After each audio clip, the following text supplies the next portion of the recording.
Muy buenas tardes, muy buenas noches, bienvenidos a esto que es Iberoamérica al Día. Nos da muchísimo gusto saludarlos y pedirles que nos acompañen en los próximos 30 minutos con lo más relevante de la región. Saludo con muchísimo gusto a mi compañero Omar Cepeda. ¿Cómo estás, Omar? Ana Cris, ¿cómo estás? Es un placer saludarte y por supuesto a todos ustedes que nos ven en los 22 países iberoamericanos y por supuesto más allá de esta queridísima región. Información importante, Ana Cris, no tan buenas noticias en algunos aspectos, sobre todo en Estados Unidos, pero también le tenemos información de sucesos en Sudamérica y por supuesto en España. Acompáñenos, este es su informativo, le tenemos la noticia al día.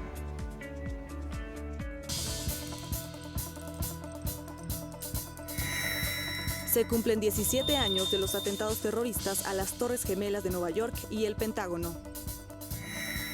En nuestro reportaje especial hablaremos sobre el mecanismo de cooperación triangular y sus objetivos.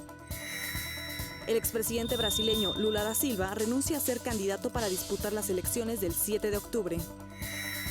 Y en el espacio educativo y cultural iberoamericano, el doctor salvadoreño Ángel Velasco nos cuenta cuáles son los síntomas y cómo prevenir el reflujo gástrico. Este martes se cumplen 17 años de los atentados terroristas a las Torres Gemelas de Nueva York y al Pentágono, en el que perdieron la vida casi 3,000 personas. Como parte de la ceremonia conmemorativa, el presidente de los Estados Unidos, Donald Trump, emitió un mensaje al pueblo norteamericano. Nos reunimos en este terreno sagrado para honrar la memoria de las casi 3,000 almas que fueron asesinadas en este día hace 17 años. A las 8:46 de la mañana, hora de Estados Unidos, del 11 de septiembre del 2001, el vuelo 11 de American Airlines fue estrellado por secuestradores contra la torre norte del World Trade Center. 18 minutos después, la torre sur fue impactada por el vuelo 175 de la misma aerolínea. Los ataques, coordinados por el grupo terrorista Al Qaeda, incluyeron otro vuelo, recordemos, que chocó en un campo en el estado de Pensilvania, y un cuarto avión se impactó contra el Pentágono, sede del Departamento de Defensa de los Estados Unidos. Y bueno, pues el mundo cambió después de esa importantísima fecha, una fecha que pues se dolió, por supuesto, a todo el mundo. El terrorismo se apoderó de una de las naciones más poderosas con un gran sistema de seguridad y sin duda alguna esa fue una fecha que cambió las relaciones internacionales que por supuesto hoy todavía padecemos, asuntos en materia de seguridad, reforzamiento en todos los sentidos, en fin, una situación que hoy sigue pesando en el mundo, uno de los grandes retos del siglo XXI, que es precisamente combatir al terrorismo. En otros asuntos, también en Estados Unidos, más de 1 millón de personas fueron desalojadas a lo largo de la costa este de los Estados Unidos ante la llegada del huracán Florence. Autoridades meteorológicas informaron que este huracán es categoría 4 y presenta vientos de hasta 200 kilómetros por hora, además de que se prevé que se intensifique durante las próximas 24 horas. Se espera que toque tierra en Carolina del Norte durante la noche del miércoles o la madrugada del jueves, afectando también a Carolina del Sur y al estado de Virginia. Y en el marco del Día de las Naciones Unidas para la Cooperación Sur-Sur, que se celebra mañana, le presentamos un reportaje especial sobre el mecanismo de cooperación triangular y sus principales objetivos.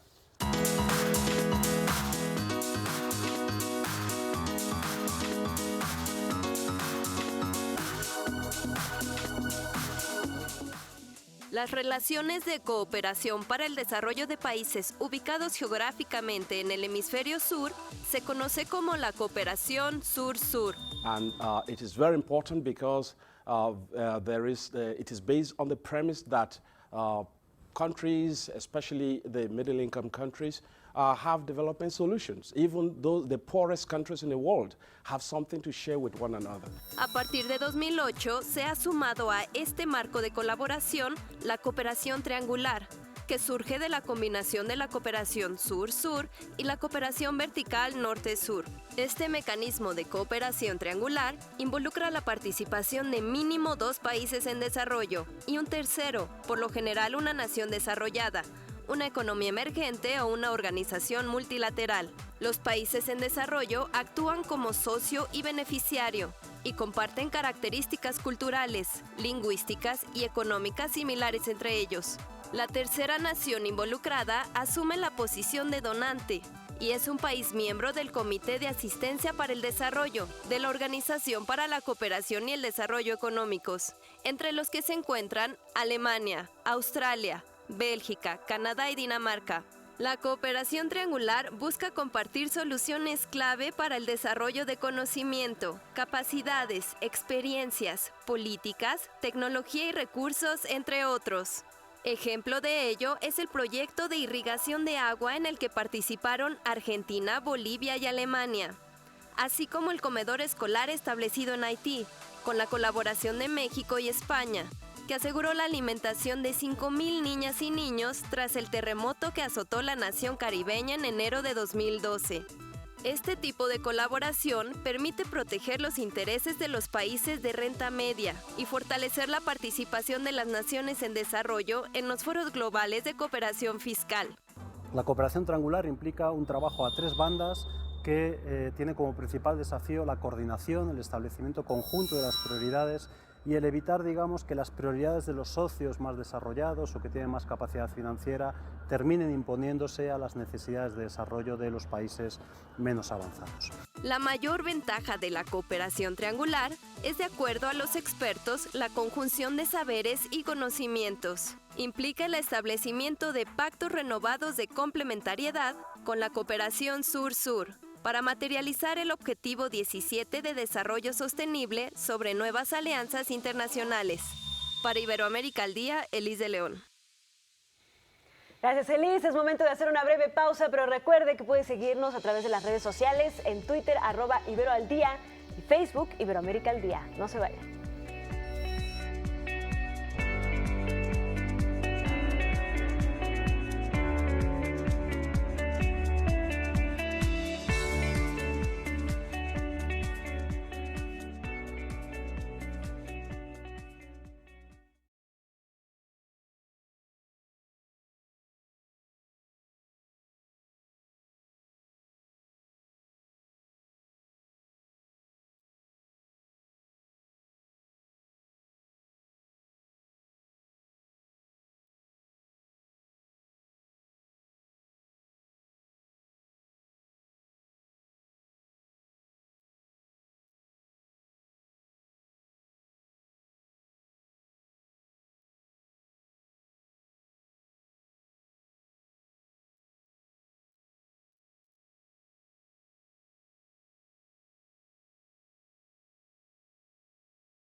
Nos enlazamos con el doctor Javier Oliva. Él es catedrático también de la Universidad Nacional Autónoma de México y especialista en temas de seguridad nacional e internacional. Precisamente vamos a platicar con él sobre lo que se ha venido dando después de los ataques terroristas del 11 de septiembre en el mundo. Cómo ha cambiado la geopolítica, las relaciones internacionales y, por supuesto, los temas en materia de seguridad. Doctor, muy buenas tardes. Es un placer saludarlo. ¿Qué tal, Omar? Buenas tardes. Saludos a Ana, al equipo en el estudio y a nuestro auditorio. Sí, los especialistas y los historiadores señalan que el siglo XXI propiamente comenzó con los atentados del 11 de septiembre de hace 17 años, en las condiciones de seguridad a nivel mundial y que repercuten en nuestra vida cotidianamente, pues cambiaron. De ahí se desencadenaron dos escenarios bélicos, una invasión unilateral de Estados Unidos a Irak y una operación multilateral internacional en Afganistán. Ambos escenarios desde entonces padecen un grave proceso de desestabilización, no han podido reconstruirse y bueno, las secuelas las seguimos observando en la proliferación de actividades de organizaciones terroristas de muy importante presencia, como por ejemplo el Estado Islámico, Omar. Doctor Oliva, me da muchísimo gusto saludarlo. Yo quisiera preguntarle, a partir de ese momento que, como usted bien menciona, pues fue un parteaguas para el siglo XXI, ¿Cómo podemos entender el terrorismo en el mundo? Según su análisis, ¿se ha fortalecido, ha tomado variantes o vertientes nuevas o se ha mantenido en las líneas que la historia venía marcando? Bueno, se ha diversificado lamentablemente la actividad terrorista. Ya no solamente se requieren bombas de fabricación casera o que el perpetrador se inmole en el lugar escogido para generar más víctimas. Ya no solamente es eso, sino la utilización, como lo vimos de manera recurrente, sobre todo en Francia, en aquel atentado en la Avenida de los Ingleses en Niza, un día del aniversario de la Revolución Francesa, proyectando un camión de carga contra la multitud, generando más de 90 muertos. La utilización de cuchillos, incluso por el terrorismo uigur en la provincia de Xinjiang, una minoría musulmana con tendencias separatistas en aquella potencia asiática. Entonces vemos que desafortunadamente la diversificación de la actividad terrorista pues es una consecuencia directa también de la diversificación en la búsqueda, en las formas para tratar pues de alguna manera llevar adelante con sus causas, específicamente en una lucha por sus determinados ideales, y sí, se han diversificado, así es. ¿Cuáles son las zonas más vulnerables en estos momentos de su perspectiva en términos de amenazas terroristas? ¿Y cuál es la situación de Iberoamérica en específico? Bueno, afortunadamente, por nuestras características geopolíticas, culturales, étnicas, religiosas, por las características de nuestras democracias que tienen muy diferentes niveles, por supuesto, de desarrollo y de solidez institucional, pues podemos observar, por ejemplo, precisamente que hay una serie de zonas, el norte de África, todo lo que son las posiciones coloniales inglesas, el sudeste asiático, notablemente Indonesia, que es el país con el mayor número de población musulmana en el mundo, pues se han visto propensos a las actividades terroristas. Y en el caso de Estados Unidos, hay una calificación muy interesante, Ana, que debe saber nuestro auditorio, lo que se conoce como el terrorismo doméstico, es decir, aquellas actividades que son perpetradas sobre todo por supremacistas blancos, o también lo que podríamos conocer como estos atentados, como el de Las Vegas, que ha sido el más mortífero en la historia de Estados Unidos, que son cometidos por ciudadanos desequilibrados, pero que ante la posibilidad de adquirir armas, pues cometen este tipo de actos terroristas. Entonces, paradójicamente, Estados Unidos es uno de los países que también se ve agobiado por el terrorismo en su sección doméstica, y en algunas partes de Europa en menor medida, como Francia, España, Holanda, el Reino Unido, por supuesto. Y zonas francamente desestructuradas, como el Cuerno de África y en algunas partes, insisto, del centro y de África occidental, sin dejar de lado las actividades terroristas también en algunas zonas de la antigua Unión Soviética, como lo es Chechenia, de manera destacada, Omar. Claro. Claro, doctor, yo quisiera preguntarle precisamente por esto que mencionaba sobre las zonas específicas donde normalmente se da el terrorismo, como lo es Europa, como lo es Estados Unidos. ¿Cómo entender el papel de América Latina en este sentido? ¿Sería un territorio de alguna forma de contención para los Estados Unidos, por ejemplo, o de posible filtración por parte de atacantes terroristas? Y también, obviamente, los fenómenos particulares de terrorismo en América Latina, como lo es, por ejemplo, los atentados de las FARC en Colombia, que pues recientemente se firmó la paz. ¿Cómo entender el terrorismo en nuestra región? Sí, la ventaja que tienen nuestros países latinoamericanos, sabemos que el idioma español es el que más países se habla en el mundo, es el idioma más hablado después del mandarín, pero es el más hablado por más países en el mundo. Entonces, esta relativa homologación cultural, claro, cada país tiene sus acentos, sus grupos indígenas, etcétera, sus modismos, pero lo cierto es que esta relativa homogeneización nos ha permitido mantenernos un tanto al margen, así como los flujos migratorios procedentes de aquellos países pues es francamente reducido. En cambio, Estados Unidos, que es un país hecho por migrantes, y esto aunque no le gusta al presidente de los Estados Unidos, empezando por su abuelo alemán, así es. Nosotros encontramos que en nuestros países también la posibilidad de la participación y la integración de los migrantes, aunque sean en una cantidad poco representativa, ha ayudado y contribuido a que no se desarrollen. Claro, ha habido atentados terroristas como contra la mutualidad judía allá en Buenos Aires hace algunos años, durante el gobierno de Carlos Saúl Menem, y que, bueno, dejaron una secuela muy importante. Y en el caso de las FARC, y yo diría también en el caso de Sendero Luminoso, se ha utilizado este neologismo de narcoterrorismo, es decir, que mezclan las actividades pretendidamente ideológicas o de origen de las guerrillas, pero lo mezclan con el negocio de la producción, sobre todo de cocaína. No es casualidad que las FARC y Sendero Luminoso actúen en países andinos, donde es la zona de producción de la hoja de coca y de la coca base en la selva de ambos países. Entonces, sí, es importante hacer este matiz, porque no se trata de un extremismo violento como en el caso de las reivindicaciones de grupos como Al-Qaeda o el Estado Islámico o Boko Haram en el caso de África también. Le agradecemos mucho, doctor Javier Oliva, por haber estado con nosotros en Iberoamérica al Día y habernos ofrecido este amplio y profundo panorama y radiografía del terrorismo en el mundo. Muchísimas gracias, muy buenas tardes. Gracias, profesor Marana, gracias, saludos al auditorio y al equipo de estudio. Gracias.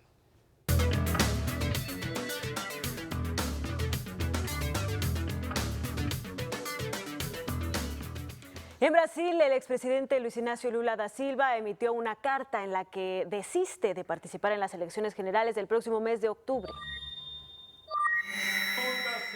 La lucha seguiría más fuerte a través de ustedes.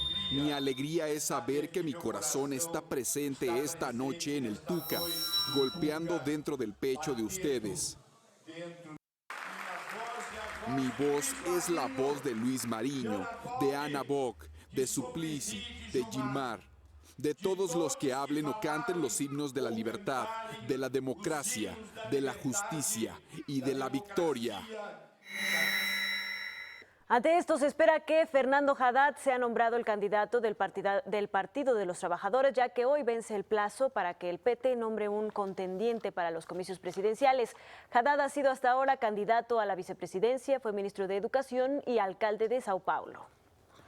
En otros asuntos, al comparecer ante el Consejo de Derechos Humanos de la ONU, el ministro de Relaciones Exteriores de Venezuela, Jorge Arreaza, denunció la xenofobia de la que son víctimas los migrantes venezolanos en varios países de América Latina. También condenó el bloqueo económico al que se enfrenta su país por parte de Estados Unidos y miembros de la Unión Europea. El asedio contra Venezuela, el bloqueo económico financiero contra nuestro país, las medidas unilaterales coercitivas por parte del gobierno de los Estados Unidos, por parte de la Unión Europea, que tratan de hacer chillar nuestra economía, incluso han hecho difícil que Venezuela pueda recibir, importar, procurar lo fundamental y básico para la producción, para la alimentación de nuestro pueblo, para la salud de nuestro pueblo. Al respecto, el canciller venezolano aseguró que este bloqueo económico viola los derechos humanos y es la causa de la migración de los venezolanos a los países vecinos. Precisamente ante este éxodo masivo de venezolanos, el gobierno del presidente Nicolás Maduro está preparando una acción internacional luego de que se reportaran presuntos maltratos a sus ciudadanos. Nosotros estamos preparando una acción internacional dirigida principalmente a 3 eventos que ya están plenamente demostrados. 1, el trabajo esclavo.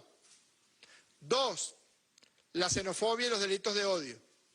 Y 3, el maltrato brutal en contra de mujeres y niños venezolanos. También se dio a conocer que más de 2.700 venezolanos han sido repatriados desde Brasil, Colombia, Ecuador y Perú gracias al plan Vuelta a la Patria. Esto luego de solicitar su regreso a la nación bolivariana por sufrir diferentes tipos de ataques xenofóbicos. Además, la problemática de los migrantes venezolanos fue uno de los puntos que se abordó en la primera visita oficial a Panamá del presidente de Colombia, Iván Duque, donde además se presentó especial atención al tema de comercio debido a las diferencias arancelarias que han afectado por años a la zona libre de Colón. Aunque se esperaba un entendimiento entre ambas partes, la jornada concluyó sin un acuerdo comercial. Sin embargo, acordaron trabajar de manera conjunta para encontrar una solución.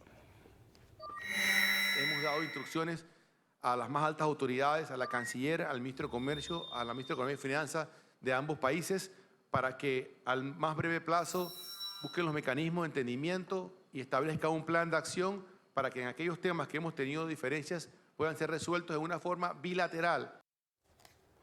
Hoy se cumplen 45 años del golpe de Estado en Chile en contra del presidente Salvador Allende y que derivó en una dictadura militar, uno de los capítulos más oscuros en la historia de ese país sudamericano. Un día como hoy, pero de 1973, se llevó a cabo un golpe de Estado en Chile, liderado por Augusto Pinochet y las Fuerzas Armadas. 2 semanas antes del golpe, el general Pinochet había sido designado por el presidente Salvador Allende como comandante en jefe del ejército, sustituyendo al general Carlos Prats, que renunció al puesto el 21 de agosto del mismo año. Augusto Pinochet no había jugado un papel relevante en la preparación para derrocar a Allende, pero cuando se lo propusieron los organizadores, no dudó en aprovechar la oportunidad para encabezarlo.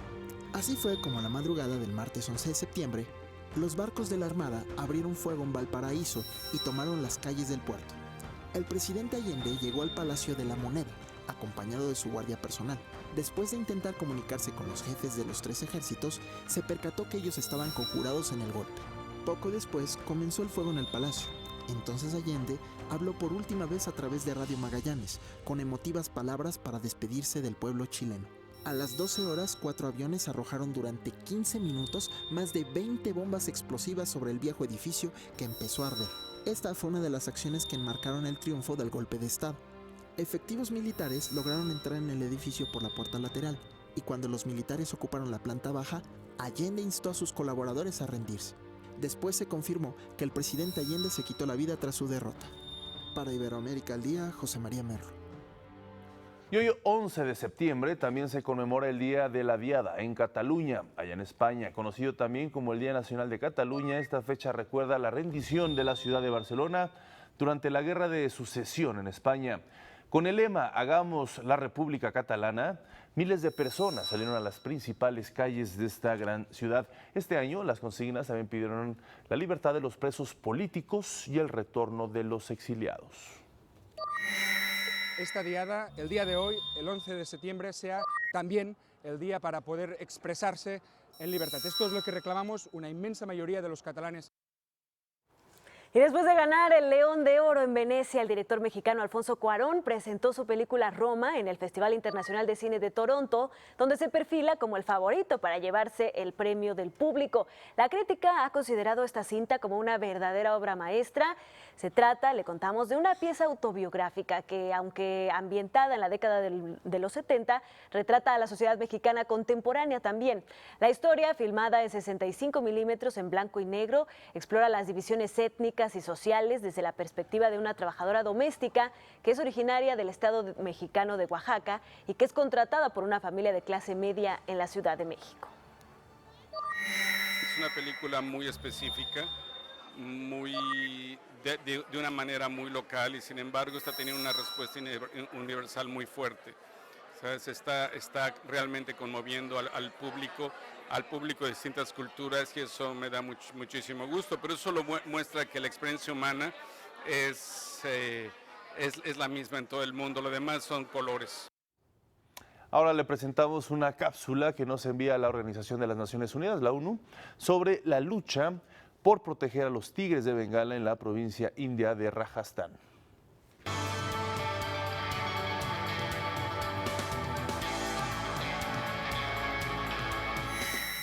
La reserva de Ranthambore en Rajasthan, en la India, es el hogar de los exóticos tigres de Bengala.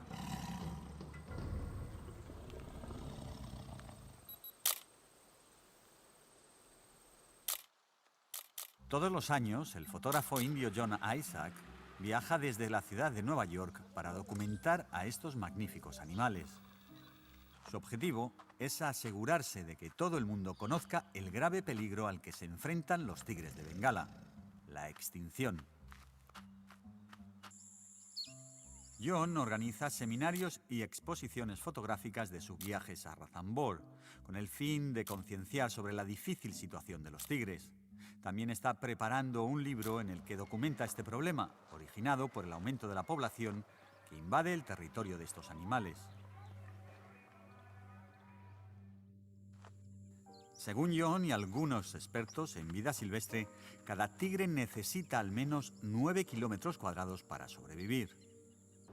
En el pasado, los tigres usaban corredores de migración, rutas que siguen los animales salvajes para ir de sus hábitats de verano a los de invierno. En la actualidad, estos trayectos están ocupados por personas que los utilizan para vivir y recoger leña. La caza furtiva solía ser una grave amenaza, pero afortunadamente el número de grandes felinos capturados ha disminuido de forma drástica gracias al cumplimiento de la ley, lo que condujo a una menor demanda de tigres. Concretamente, se implantaron cámaras trampa y aplicaciones digitales que fotografían de manera automática tanto a los tigres como a las personas sospechosas que se estén moviendo por la selva.